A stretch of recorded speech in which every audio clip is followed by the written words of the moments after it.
What's going on?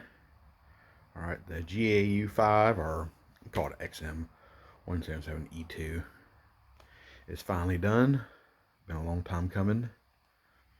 Of course, it all started with just having that flash hider sitting there, and finally like getting I bought the lower first, and then that's when I decided I wanted to make it a little different because I actually have another Nodak A1 upper, but I was like, oh, I want to get a slick side and go with that route instead and make it the non-forward assist version. So end up doing that.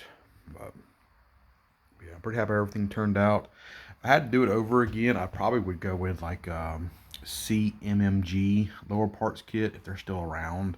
I used that on like my one of my lowers years back. I liked it pretty good. The only thing I would change was just or not use is the trigger guard and just buy one from H&R. And like I don't know what, maybe it's just me. I always have trouble with the pin for the A1 rear sight, getting that pin through. It's always a pain in the ass. That's about the only thing I usually have trouble with as far as like putting anything else together on it is that. But yeah, and of course you can see you got the I think you can see it there. Yeah, I got the flash hiders pin and welded. So it's a full legal over 16. So I having to like deal with the SBR and everything, which not that big of a deal, but I'm gonna keep that flash hider on it anyway, so might as well. And also, I'm pretty sure H&R or Palmetto just sells the double star or ace essential stocks. I think they just use the stocks themselves, and maybe they do their own buffer tubes because they're usually like a gray finish, which I'd actually prefer. Or unless double star switched and started making them with a gray finish. I'm not sure. Both those stocks. I bought two of them. Hell, it's probably been, I'd say 5 years ago, maybe longer, whenever they first came out with them. And they were like 150 a piece for both of them. That was complete with the spring buffer tube, buffer and all that. Of course, now I think it's up to like 200. So kind of wish I'd bought maybe another one or two. I still don't like the damn A1 reproduction pistol grips. I like to get at least maybe two more, or if not three. So I have that my 653 MIDI that's got a reproduction pistol grip too. So I like to change it out as well. But yeah, just real excited.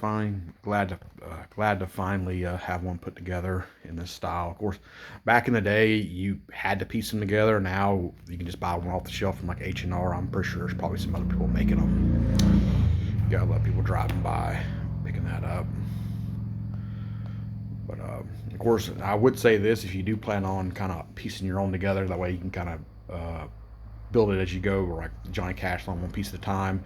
I would probably go ahead and buy the upper and lower receiver from the same manufacturer. That way the finish is correct.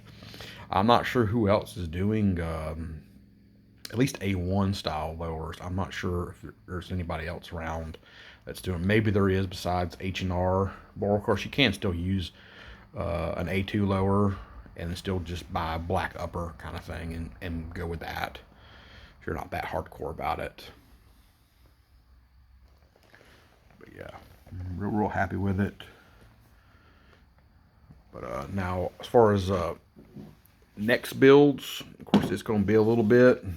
It's going to be kind of pricey. I do want to build a Gordy clone or a Gary Gordon clone. Of course, I would have to get I'd have to SBR it, so if I want to use the 14.5 inch barrel, and then of course then you got the money on for a can, and as well, so that I think that time they were using Ops ink suppressors, which isn't I think they're got bought out or sold out or taken over. I think it's Allen Engineering now makes they call it the M4 suppressor, and that's the one to use to be correct for a Gordy build and everything.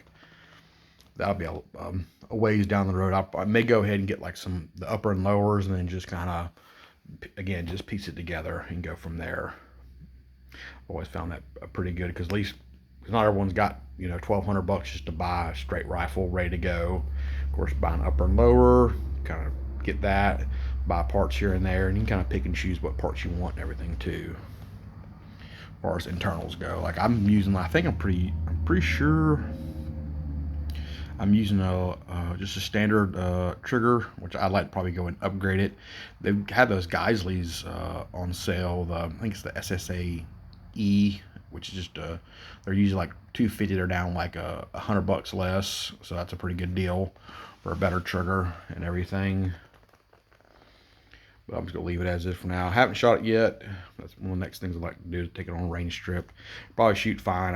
I don't foresee any kind of issues and everything. But that's enough ramble on this thing. But y'all take it easy.